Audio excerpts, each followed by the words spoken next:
Hi అండి. అన్ఎక్స్పెక్టెడ్గా అయితే పాపం మా చైత్రకి అయితే ఫీవర్ వచ్చింది. అసలు ఎక్స్పెక్ట్ చేయలేదు. సడన్గా ఇప్పుడు వచ్చేసిందండి.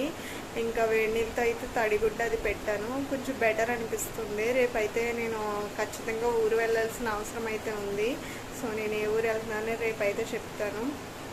ఇదిగోండి మా పాప ఫుల్ ఫీవరు సడన్గా వచ్చేసింది. అసలు ఎక్స్పెక్ట్ చేయలేదు. ఒళ్ళంతా కాలిపోతుంది.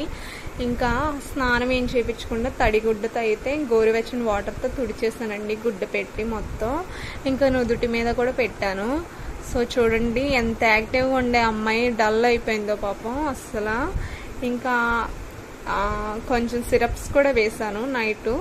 సో ఇదే చైత్ర ఫీవర్ తగ్గిపోద్దమ్మా.